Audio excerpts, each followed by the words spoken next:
أشهد أن لا إله إلا الله. رب اشرح لي صدري ويسر لي أمري واحلل عقدة من لساني يفقهوا قولي اللهم ثبتنا عند الموت بلا إله إلا الله اللهم اجعلنا من الذين آمنوا وعملوا الصالحات وتواصوا بالحق وتواصوا بالصبر آمين يا رب العالمين. আজকের খুতবার উদ্দেশ্য হচ্ছে আপনাদের সাথে সূরা হাদীদের একটি আয়াত শেয়ার করা। কিন্তু এই আয়াত থেকে কিছু শিক্ষা বলার আগে আমি প্রাসঙ্গিক কিছু কথা বলতে চাই। সূরা হাদীদের মাঝখানে আল্লাহ বিচার দিবসের একটি চিত্র তুলে ধরেছেন। বিচার দিবস এমন একটা বিষয় যা নিয়ে আল্লাহ কোরআনে বহু জায়গায় আলোচনা করেছেন। সাধারণত তিনি যখন এই সম্পর্কে বলেন, তিনি বিশ্বাসীদের সম্পর্কে বলেন যারা জান্নাতের দিকে ধাবমান, এবং তিনি অবিশ্বাসীদের সম্পর্কে বলেন যারা জাহান্নামের দিকে অগ্রসর হচ্ছে। কিন্তু আলোচ্য অংশে একটি ব্যতিক্রমী চিত্র তুলে ধরা হয়েছে। এখানে আল্লাহ বিশ্বাসী এবং অবিশ্বাসীদের তুলনা করার পরিবর্তে তিনি বিশ্বাসী এবং মুনাফিকদের তুলনা করেছেন। আল্লাহ যেন আমাদেরকে তাদের অন্তর্ভুক্ত না করেন। আল্লাহ বিশ্বাসীদের বিপরীতে অবিশ্বাসীদের তুলনা করার পরিবর্তে বিশ্বাসীদের বিপরীতে এমন লোকদের তুলনা করেছেন যারা মনে করত যে তাদের ঈমান রয়েছে, অথবা ভান করত যে তারা মুসলিম, অথবা তাদের ঈমান রয়েছে, কিন্তু বিচার দিবসে আল্লাহর কাছে এই ঈমানের কোনো মূল্য থাকবে না। এরাই হলো মুনাফিক। আল্লাহ যেন আমাদেরকে তাদের অন্তর্ভুক্ত না করেন। সূরা হাদীদের এই আলোচ্য অংশটি আমাদের জানা খুবই জরুরি, কারণ এই অংশটি আমাদের জানায় যে বিচার দিবসে কিভাবে এই দলের অন্তর্ভুক্ত হওয়া থেকে রক্ষা পাওয়া যায়। সংক্ষেপে বলতে গেলে কিয়ামতের দিন বিশ্বাসীরা যখন দাঁড়াবে, রাসূল সাল্লাল্লাহু আলাইহি সাল্লাম তাদের দেখতে পাবেন। ইয়াওমা তারা, তিনি দেখতে পাবেন মানে রাসূল সাল্লাল্লাহু আলাইহি সাল্লাম দেখতে পাবেন আল মুমিনিন ওয়াল মুমিনাত, বিশ্বাসী নারী এবং পুরুষদেরকে। يسعى نورهم بين أيديهم وبأيمانهم, তাদের সম্মুখভাগে এবং ডান পাশে তাদের নূর ছোটাছুটি করবে। এর মানে হলো ঈমানদার পুরুষ এবং ঈমানদার নারীদের হৃদয় থেকে এবং ডান হাত থেকে জ্যোতি বিচ্ছুরিত হবে। এই আলোটি কেন জরুরি?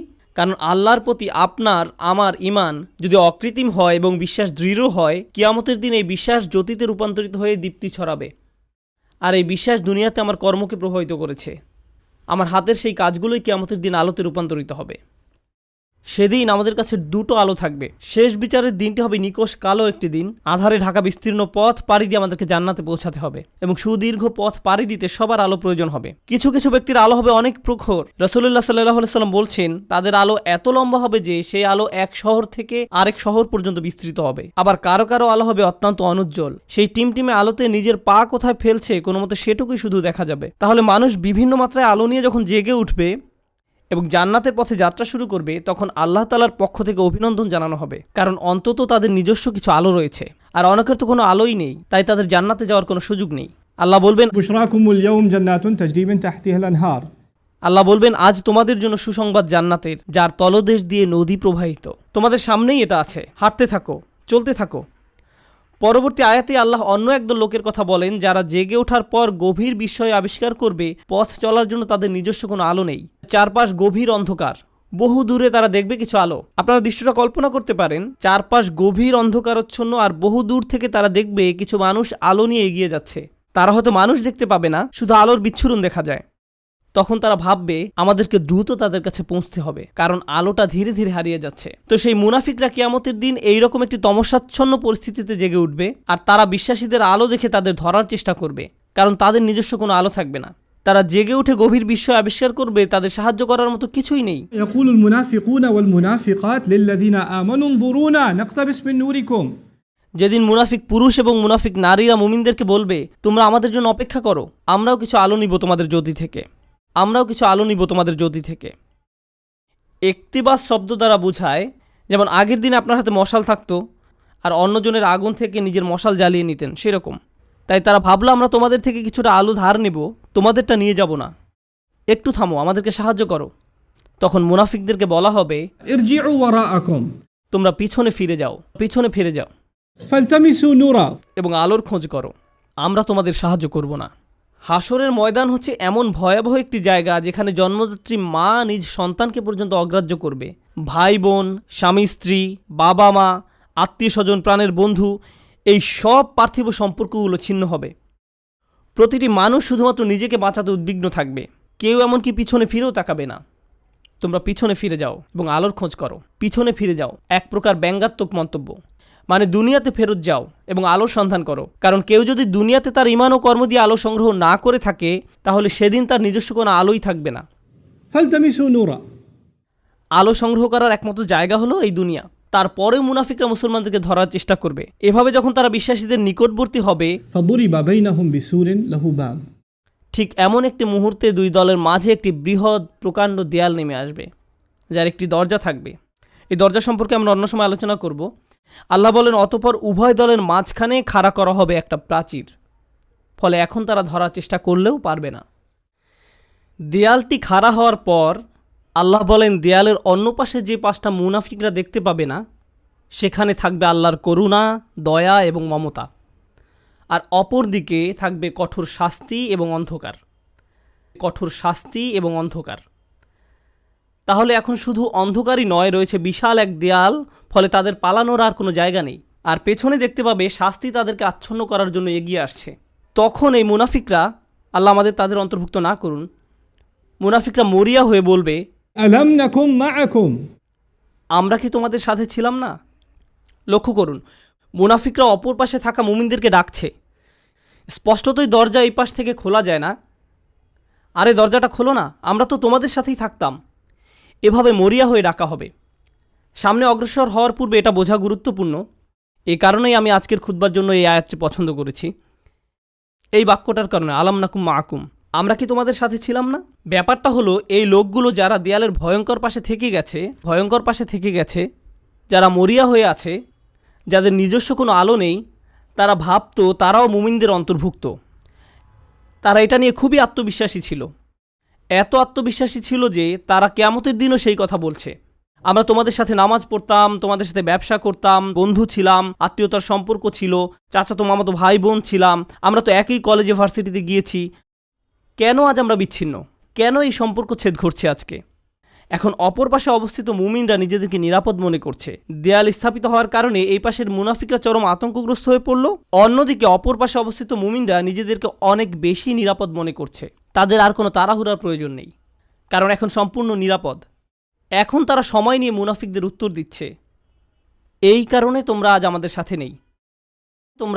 সাথে নেই। জান্নাতি লোকেরা সর্বপ্রথম তাদেরকে বলেছিল, পেছনে ফিরে গিয়ে আলোর তালাশ করো, فالتمسوا نورا পেছনে ফিরে গিয়ে আলোর তালাশ করো। স্পষ্টতই তোমাদের আলো নেই। আবার মুনাফিকরা সম্পূর্ণ হতবাক, আমাদেরও তো তোমাদের মতো আলো পাওয়ার কথা ছিল। এখন জান্নাতি মানুষরা মুনাফিকদের ব্যাপারে বর্ণনা করবে, এই লোকগুলোর তো আলো ছিল, তাদের বিশ্বাস ছিল, এই লোকগুলোর তো আলো ছিল, কিভাবে তারা এটা হারালো? কিভাবে তারা কিয়ামতের দিন সম্পূর্ণ দেউলিয়া হয়ে পড়ল? এই আয়াতটি বিশেষভাবে নিগুড় একটি আয়াত। এই আয়াতে বর্ণিত হয়েছে কিভাবে একজন মুমিন ক্রমে ক্রমে ঈমান হারায়, কিভাবে একজন মানুষ ঈমানের মতো মহামূল্যবান জিনিস পাওয়ার পরেও পরিশেষে তা হারিয়ে ফেলে। রাতারাতি কোনো ব্যক্তির ঈমান ধ্বংস হয়ে যায় না। একদিন সকালে ঘুম থেকে উঠে কোনো ঈমানদার ব্যক্তি মুনাফিক হয়ে যায় না। এটা একটা পর্যায়ক্রমিক প্রক্রিয়া। এই প্রক্রিয়াটি এই নিরন্তর বাণীতে প্রকাশিত হয়েছে, বালা, অবশ্যই তোমরা আমাদের সাথে ছিলে, ওয়ালাকিন্নাকুম ফাতানতুম আনফুসাকুম। আমি প্রথমে সহজ অনুবাদ বলছি, পরে ব্যাখ্যা করব। ওয়ালাকিন্নাকুম ফাতানতুম আনফুসাকুম। 1 নম্বর, তোমরা নিজেরাই নিজেদের বিপদগ্রস্ত করেছ। আরবিতে ফাতানা শব্দটির অর্থ হচ্ছে কোনো কিছুতে পরীক্ষাতে ফেলা। স্বর্ণ গলিয়ে তার খাদ ফেলে দিয়ে ধীরে ধীরে বিশুদ্ধ করার প্রক্রিয়াটিকেও ফাতানা বলা হয়। স্বর্ণ নিখাত করার প্রক্রিয়াটি কিন্তু সহজ নয়, বরং এটি একটি যন্ত্রণাদায়ক দহন প্রক্রিয়া। ফাতানতুম আনফুসাকুম, এর অনেকগুলো ব্যাখ্যা আছে, তবে আজকের খুতবার জন্য একটা বিষয়কে হাইলাইট করব। তুমি নিজেকে বারংবার জেনে বুঝে এমন পরিস্থিতিতে ফেলেছ যেখানে তোমার ঈমান পদে পদে কঠিন পরীক্ষার সম্মুখীন হবে। এখানে জিনিসটা বোঝার চেষ্টা করুন, ঈমানের জন্য ক্ষতিকর হবে জেনেও আপনি বারবার নিজেকে এমন পরিবেশের সম্মুখীন করেছেন এবং নিজেকে বুঝিয়েছেন আমি এটা সামলে নিতে পারবো। আপনি নিজেকে এমন সব বন্ধু, আত্মীয় স্বজন দিয়ে পরিবেষ্টিত করে রেখেছেন যারা খারাপ কাজ করে, খারাপ কথা বলে, অশ্লীল জিনিস দেখে, কিন্তু আপনি নিজেকে বুঝিয়েছেন আমি তাদের মতো না। আপনি বারবার ওই সব পরিবেশে যেতেন। আপনি এমন সব আড্ডায়, জায়গায়, পরিস্থিতিতে দিনের পর দিন, মাসের পর মাস, বছরের পর বছর মিশেছেন। আপনি নিজেকে প্রবোধ দিয়েছেন এইসব আমার উপরে কোনো প্রভাব ফেলবে না, সবাইকে প্রভাবিত করলেও আমাকে করবে না। এমনিতেই তারা ঈমান হারা হয়ে যায়নি। ঈমান ধ্বংসের প্রথম ধাপটি হচ্ছে অসৎসঙ্গ। তারা নিজেদেরকে সন্দেহজনক পরিস্থিতিতে ফেলে রাখত, আর তারা ভাবতো এতে তাদের উপর কোনো প্রভাবই ফেলবে না। আমি একটি হালকা উদাহরণ দিব, আশা করি পয়েন্টটা আপনারা বুঝতে পারবেন। বাসায় যখন অনেক তেল মশলা দিয়ে রান্না করেন, তখন সারা বাড়িতে সেই গন্ধে ভরে যায়। আপনি বাসার ভেতর থেকে সেই গন্ধ বুঝতে পারবেন না, কিন্তু যখন বাইরে থেকে একজন বাসায় প্রবেশ করে, বিশেষত কোনো আরব যদি আসে, সে ভাবে যে কোনো দূষিত পরিবেশে এসে পড়েছে। কয়েক ঘন্টা পার হওয়ার পর সে অভ্যস্ত হয়ে যায়, শুধু অক্সিজেন মনে হয়। ঠিক একইভাবে আপনি প্রথমে খারাপ কোনো পরিবেশে গমন করলে সাথে সাথে বুঝতে পারেন এটা ঠিক নয়, আমি খারাপ হয়ে যাব, আমার এখানে থাকা উচিত নয়। আপনার অন্তর অস্বস্তি অনুভব করে। কিন্তু আপনি যদি বারবার বারবার বারবার এই পরিবেশে যেতে থাকেন, তখন কি হবে? আপনি আর খারাপ বোধ করবেন না। কেউ যদি জীবনে প্রথমবার কোনো ধূমপায়ীর পাশে বসে, তখন সিগারেটের গন্ধে সে কাশতে থাকবে, চোখ দিয়ে পানি আসবে, ফ্রেশ বাতাসের জন্য ছটফট করবে এবং সে দ্রুত সেই জায়গা ছেড়ে চলে যেতে চাইবে। বছরখানেক পর এটাই তাদের অক্সিজেনে পরিণত হয়। সিগারেট ছাড়া তারা নিঃশ্বাসও নিতে পারে না। তাহলে প্রথম সমস্যা হলো আপনি নিজেকে অসৎ পরিবেশে ফেলে রাখেন। ফাতান্তুম আনফুসাকুম। দ্বিতীয় সমস্যাটি কী ছিল? দ্বিতীয় সমস্যাটি ছিল ওয়াতারাব্বাস্তুম। তোমরা প্রতীক্ষা করেছ, দীর্ঘসূত্রিতা করেছ। এখানে দীর্ঘসূত্রিতা বলতে কি বোঝানো হচ্ছে? আপনি বুঝতে পেরেছিলেন যে এটা খারাপ, আপনার নিজের বিবেকের মাধ্যমে আপনি বুঝতে পেরেছিলেন যে আমার নিজেকে পরিবর্তন করা উচিত, কিন্তু নিজেকে বুঝিয়েছেন ইনশাআল্লাহ আমি খুব দ্রুত নিজেকে পরিবর্তন করব, আমি জানি নিজেকে পাল্টাতে হবে, আমি জানি এটা খারাপ, শুধু এই সপ্তাহ পরেই আমি সম্পূর্ণ ভিন্ন মানুষে পরিণত হব। বেশি না, আর একটা সেমিস্টার 2 মাস ওই বকে যাওয়া বন্ধুদের সাথে থাকবো, তারপর আমি অন্য কোর্স নিব। এখন ওদেরকে রাগানো ঠিক হবে না, আমি জানি এটা খারাপ, শুধু এই 1 মাস আমি এসব করব। আর এই 1 সপ্তাহ, এই আর 1টা বা 2টা পার্টি, 1টা 2টা ড্রিঙ্কস, এভাবে আপনি নিজেকে বলতে থাকেন। আর সামান্য একটু এই 9-10 মাস পরেই তো রমজানে সব ছেড়ে দিব, পুরাই চেঞ্জ হয়ে যাব। আমার প্ল্যান আছে হজে যাওয়ার, হজ থেকে আসার পর দেখবেন আমি কেমন ভালো মানুষে পরিণত হই। এভাবে আপনি নিজেকে বলতে থাকেন আর সামান্য একটু, কিন্তু সে পর্যন্ত আমার জন্য দোয়া করতে থাকুন। ওয়াতারাব্বাস্তুম। এই মুহূর্ত থেকে নিজেকে পরিবর্তন করতে চান না, আপনি নিজেকে শুধু খারাপ পরিবেশে ফেলেই রাখছেন না, এখনও নিজেকে পরিবর্তনের জন্য কোনো পদক্ষেপ নিতেও প্রস্তুত নন। মনে হচ্ছে আপনার কাছ থেকে অনেক বেশি কিছু চাওয়া হচ্ছে। যেভাবে আছেন সেভাবেই থাকতে চান, আরও কিছু খারাপ উপভোগ করতে চান। এটাই ওয়াতারাব্বাস্তুম। আপনি ধারণা করে আছেন, আপনার প্রথম ধারণা ছিল আমি খারাপ পরিবেশে থাকলেও এটা আমার উপর কোনো প্রভাব ফেলতে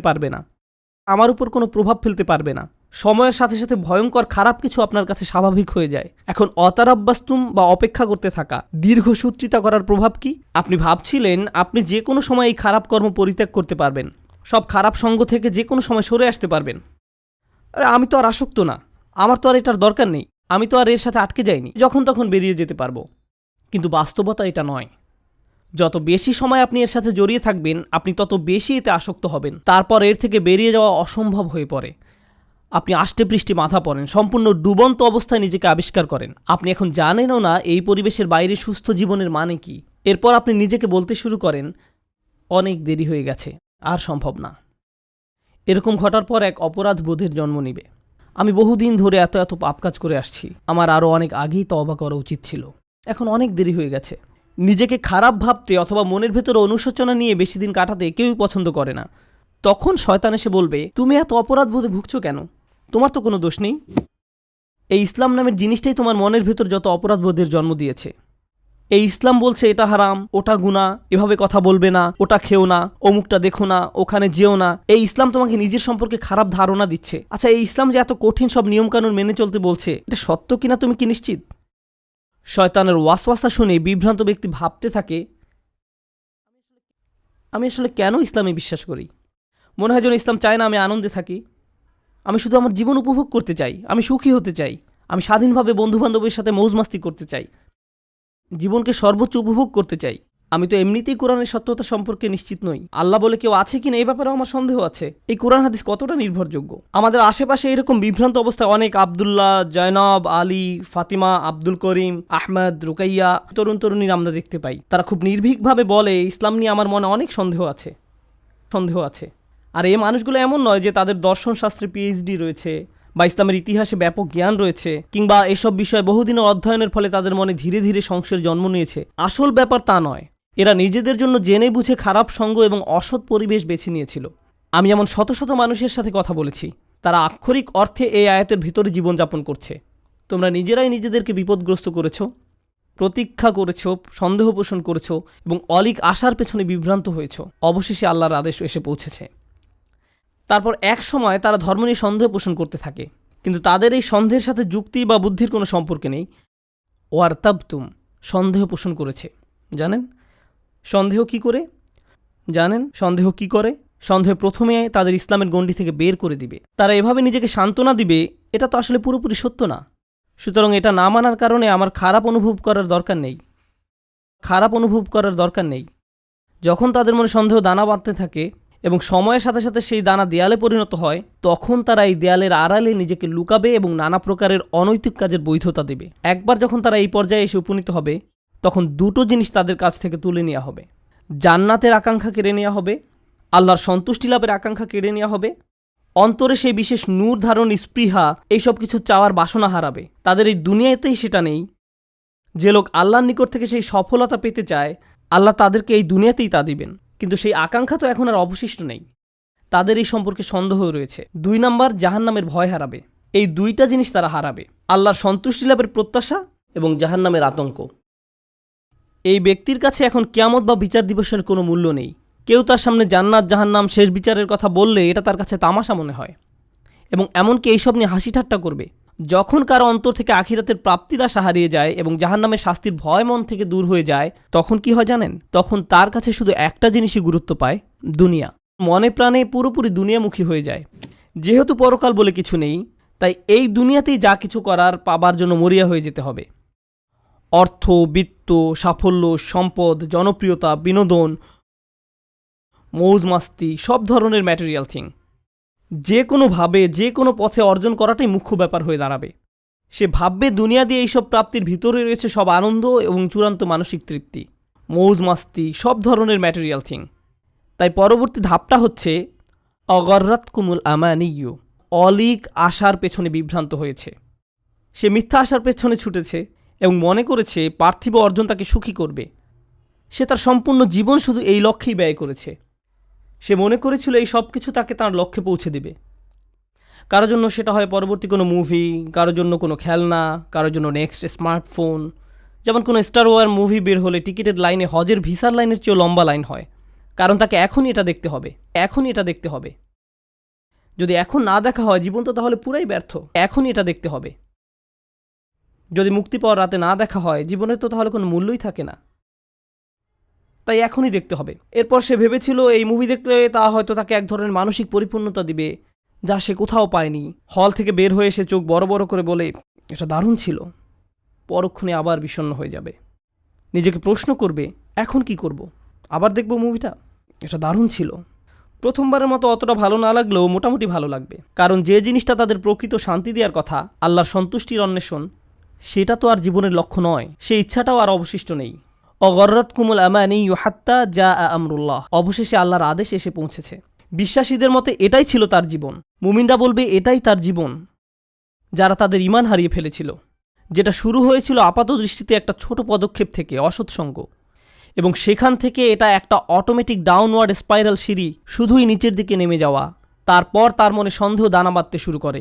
এরপর সে তার গোটা জীবন শুধু কামনা বাসনা চরিতার্থ করে এবং দুনিয়াবি অর্জনের পিছনে ব্যয় করে। অগররকুম বিল্লাহিল গরুর। তারপর আল্লাহ বলেন চূড়ান্ত প্রতারক। এখানে গরুর শব্দটি মুবালাগা। চূড়ান্ত প্রতারক যে সফলভাবে তোমাদের প্রতারিত করে। সেদিন ঈমানদাররা দেয়ালের অপর পাশের মুনাফিকদের এটাই বলবে। এটা একটা ভয়ানক দৃশ্য যা কোরআনে বর্ণিত হয়েছে। দেয়ালের এক পাশে দাঁড়িয়ে মুনাফিকরা ভাবছে, কেন আমাদের অপর পাশে যেতে দেয়া হচ্ছে না? কেন তারা দেয়ালের ওই পারে আটকে গেছে? তখন দেয়ালের অপর পাশ থেকে বিশ্বাসী সাথীরা ধাপে ধাপে ধাপে বর্ণনা করবে কেন তারা দেয়ালের ওই পারে আটকে গেছে। আর কোরআনের এই বর্ণনাটি আপনার আমার জন্য আল্লাহর পক্ষ থেকে একটা উপহার।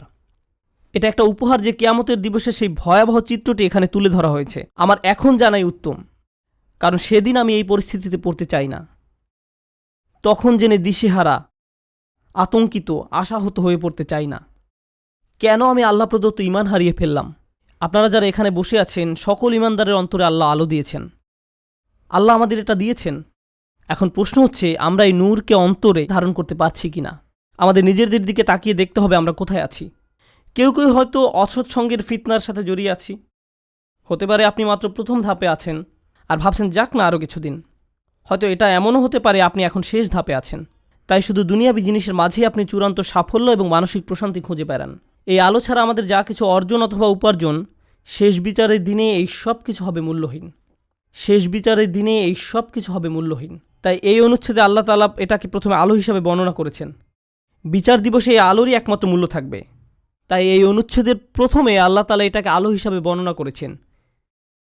বিচার দিবসে এই আলোরই একমাত্র মূল্য থাকবে। কুরআনের আরেকটি সূরায় যেমন বলা হয়েছে, ইল্লামান আতাল্লাহা বিকলবিন সালিম, যে সুস্থ অন্তর নিয়ে তার রবের কাছে আসবে, যে অন্তর তাদের সম্মুখে আলোর দ্যুতি ছড়াবে। এই দুনিয়াতে আপনার আমার আর বাকি যা কিছু আছে সবই অর্থহীন। শেষ বিচারের দিনে আল্লাহর সামনে এর সবই গুরুত্বহীন।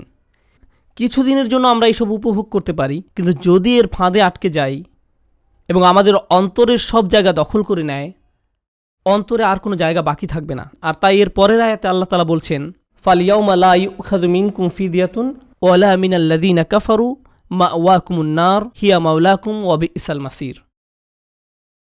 আজকে তোমাদের কাছ থেকে কোনো মুক্তিপণ, কোনো ক্ষতিপূরণ গ্রহণ করা হবে না। কোনো কিছু বন্ধক দেওয়ার চেষ্টা করো না। আজকে ওই দরজাগুলোতে তোমাদের প্রবেশাধিকার নিষিদ্ধ। কোনো ধরনের জরিমানা বা মুক্তিপণ দিয়ে দরজাগুলোর ওই পাশে যাওয়ার কোনো সুযোগ নেই। তোমাদের থেকে নয়, কাফেরদের থেকেও নয়। এই আয়াতের ভীতিকর দিক হলো লা ইউখাযু মিনকুম ফিদিয়াতুন ওয়ালা মিনাল্লাযীনা কাফারু। আজকে তোমাদের এবং কাফেরদের একই পরিণতি। আপনি এবং কাফেররা আজ একই দলে পড়ে গেছেন। আমি তোমাদের নিকট থেকে কোনো মুক্তিপণ গ্রহণ করব না, কাফেরদের থেকেও নয়। তোমাদের সবার আবাসস্থল জাহান্নাম। কতই না নিকৃষ্ট এই প্রত্যাবর্তন স্থল। শেষ বিচারের দিবসের এই পূর্ণ চিত্রটি তুলে ধরার পর আল্লাহ সুবহানাহু ওয়া তাআলা এভাবে উপসংহার টানেন।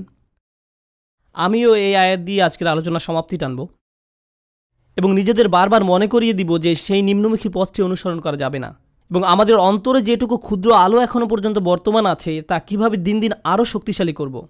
আল্লাহ নিজেই বলেন, আলাম ইয়ানিল্লাযীনা আমানু আন তাখশা কুলুবুহুম লিযিকরিল্লাহ, অর্থাৎ যারা মুমিন তাদের জন্য কি আল্লাহর স্মরণে এবং যে সত্য অবতীর্ণ হয়েছে তার কারণে হৃদয় বিগলিত হওয়ার সময় আসেনি? সত্যিকার অর্থে আল্লাহকে স্মরণ করলে অন্তর নরম হবে। আপনার অন্তর যত বেশি আল্লাহকে স্মরণ করবে, কারণ আল্লাহ নূরুস সামাওয়াতি ওয়াল আরদ, আল্লাহ নবমণ্ডল এবং ভূমণ্ডলের নূর। আল্লাহকে আমরা যত বেশি স্মরণ করব তত বেশি আমাদের অন্তরে নূর ধারণ করতে পারবো। তাই তিনি বলছেন আল্লাহকে স্মরণ করো। এরপর তিনি বলেন কিভাবে তুমি আল্লাহকে স্মরণ করবে। আরবিতে এটাকে আতফে বায়ান বলা হয়। ওমা নাযালা মিনাল হক, যে সত্য অবতীর্ণ হয়েছে তার কারণে হৃদয় বিগলিত হওয়া উচিত। ওহির কারণে, কোরআনের কারণে। কোরআন নিয়ে গভীর চিন্তা করুন, কোরআনের মাধ্যমে আল্লাহকে স্মরণ করুন। যখন কোরআনের আয়াত তেলাওয়াত করবেন তখন কান্নাকাটি করুন। আল্লাহ যে উপহারটি আপনাকে দান করেছেন আপনার জীবনে তার অর্থ কি তা নিয়ে চিন্তা করুন। কোরআনেই শুধু আল্লাহকে জ্যোতি হিসাবে উল্লেখ করা হয়নি, কোরআনকেও জ্যোতি হিসাবে উল্লেখ করা হয়েছে। ফাআমিনু বিল্লাহি ওয়া রাসূলিহি ওয়া নূরিল্লাযী আনজালনা। কোরআনে শুধু আল্লাহকে জ্যোতি হিসাবে উল্লেখ করা হয়নি, কোরআনকেও জ্যোতি হিসাবে উল্লেখ করা হয়েছে। সরাসরি কোরআনকে নূর বা জ্যোতি বলা হয়েছে। অতএব তোমরা আল্লাহ, তার রসুল এবং অবতীর্ণ নূরের প্রতি বিশ্বাস স্থাপন করো। আপনার নিজের ব্যক্তিগত উন্নতির জন্য কোরআনের সাথে যে সময় ব্যয় করেন, যখন আমরা বসে কোরআন পড়ব, গভীরভাবে ভাবব যে আমাদের প্রভু আমাদের কি বলছেন, তাহলে এই অনুশীলন আমাদের হৃদয়কে আলোকিত করে তুলবে। আর আমাদের জীবনে এই আলোর চেয়ে দামি কোনো সম্পদের অস্তিত্ব নেই। আমরা এখন এর মূল্য বুঝতে পারছি না, কিন্তু সেদিন এর মূল্য বোঝা যাবে যেদিন আমাদের চারপাশ গহীন অন্ধকারে নিমজ্জিত থাকবে। আমাদের বক্ষ এবং ডান হাত থেকে নির্গত আলো ছাড়া আর কোনো আলো থাকবে না, কোনো আলো থাকবে না। ولا يكونوا كالذين أوتوا الكتاب من قبل فطال عليهم الأمد فقست قلوبهم وكثير منهم فاسقون। তারা তাদের মতো যেন না হয় যাদেরকে পূর্বে কিতাব দেয়া হয়েছিল, তাদের উপর সুদীর্ঘ কাল অতিক্রান্ত হয়েছে, তাদের অন্তঃকরণ কঠিন হয়ে গেছে। তাদের নিকট কিতাব ছিল কিন্তু তারা এর কোনো মূল্য দেয়নি। এটা সম্ভব যে কোনো জাতির নিকট আল্লাহর কিতাব থাকতে পারে। আমাদের পূর্বে বিভিন্ন জাতির নিকট কিতাব ছিল, তাওরাত ছিল, ইনজিল ছিল, তাদের নিকট অনেক কিতাব ছিল, তারা সেটা থেকে কোনো উপকার গ্রহণ করেনি। লাম ইয়ান্তাফিউ মিনহা, তারা ওই বইগুলো থেকে কোনো উপকার নেয়নি। ওই কিতাবগুলো দিয়ে তাদের অন্তর আলোকিত করার কোনো চেষ্টা করেনি। হয়তো তারা ভুল উদ্দেশ্যে ওই বইগুলো ব্যবহার করেছিল, হতে পারে আনুষ্ঠানিকতা পালনের উদ্দেশ্যে করেছিল, হয়তো তারা মাঝে মধ্যে শুধু তিলাওয়াত করে আনন্দ নিত। আল্লাহর কিতাবকে তারা এমন বিষয়ে পরিণত করেছিল। কোরআনও আজ আমাদের নিকটে এমন হয়ে গেছে। শুধু বিয়ে শাদী অনুষ্ঠানে এটা তেলাওয়াত করি, আমাদের অন্তর বিগলিত করার জন্য আজ আমরা কোরআন অধ্যয়ন করি না। এটা ইতিহাসের এক নির্মম ট্র্যাজেডি যে মানুষ আল্লাহর কিতাব থেকে উপকৃত হয় না, অথচ যা এসেছিল মানুষের অন্তরকে কোমল করে কিয়ামতের দিন আল্লাহর সামনে দণ্ডায়মান হওয়ার জন্য প্রস্তুত করতে। আর তাই এটা এখন আপনার আমার দায়িত্ব। এজন্যই বলা হয়েছে ওয়ালা ইয়াকুনু কাল্লাযীনা উতুল কিতাবা মিন ক্বাবল ফাতালা আলাইহিমুল আমাদ ফাকাসাত কুলুবুহুম। তাদের অন্তঃকরণ কঠিন হয়ে গেছে। যখন তাদের অন্তর কঠিন হয়ে পড়ে তখন সেখানে কোনো আলো ঢুকতে পারে না। কিয়ামতের দিন সে অন্তর আপনার কোনো উপকার করবে না। ওয়া কাসীরুম মিনহুম ফাসিকুন। তাদের অধিকাংশই পাপাচারী। আল্লাহ আযজা ওয়া জাল্লা এই কয়েকটি আয়াতে একজন বিশ্বাসীর জীবনের অন্যতম গুরুত্বপূর্ণ একটি চিত্র তুলে ধরেছেন। আজকে আমি আপনি যে ঈমান ধারণ করি সেটা ধ্রুব নয়। আমাদের অন্তরে যে ঈমানের জ্যোতি দেওয়া হয়েছে সেটা আজীবন থাকবে এমন কোনো গ্যারান্টি নেই। আজকে আমার ঈমান আছে বলেই আমি নিরাপদ, সেটা ভাবার কোনো অবকাশ নেই।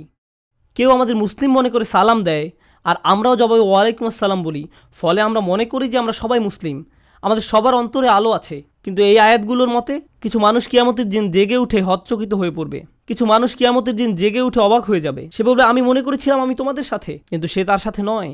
তাই ভালো হয় আমরা যদি এখনই বুঝতে পারি এটা স্বয়ংক্রিয় নয়, এটার গ্যারান্টি নেই। আপনাকে ব্যক্তিগতভাবে এর জন্য প্রচেষ্টা চালাতে হবে, আমাকে ব্যক্তিগতভাবে এর জন্য প্রচেষ্টা চালাতে হবে। বিচার দিবসে আপনার ঈমান যেমন আপনাকে সাহায্য করবে না, তেমনি আমার ঈমানও আপনাকে সাহায্য করবে না। আমরা সবাই নিজ নিজ চিন্তায় অস্থির থাকব, নিজেদের আলোর জন্য চিন্তা করব। ইরজিউ ওয়ারাআকুম ফালতামিসু নূরা, তোমরা পিছনে ফিরে যাও এবং আলোর খোঁজ করো। এখন আমরা একে অন্যের সাহায্য করতে পারি, এখন আমরা একে অন্যের ঈমান শক্তিশালী করার ক্ষেত্রে ভূমিকা রাখতে পারি, কিন্তু সেদিন আল্লাহর সাহায্য ছাড়া আর কোনো সাহায্য থাকবে না। আল্লাহ আযজা ওয়া জাল্লা আমাদেরকে তাদের অন্তর্ভুক্ত করুন যারা তাদের আলো সংরক্ষণ করবে। আল্লাহ আযজা ওয়া জাল্লা আমাদেরকে তাদের অন্তর্ভুক্ত করুন যারা দেয়ালের ক্ষতিকর পাশে থাকবে না। আল্লাহ আযজা ওয়া জাল্লা আমাদের নিজেদের এবং আমাদের প্রিয় মানুষদের মুনাফিকি থেকে রক্ষা করুন। আল্লাহ আমাদের অন্তরকে কঠিন হওয়া থেকে রক্ষা করুন। আল্লাহর স্মরণে এবং কোরআনের বাণীতে অন্তরকে আর্দ্র, নমনীয় এবং জ্যোতির্ময় করে দিন। বারাকাল্লাহু লি ওয়া লাকুম। আসসালামু আলাইকুম ওয়া রাহমাতুল্লাহ। أشهد أن لا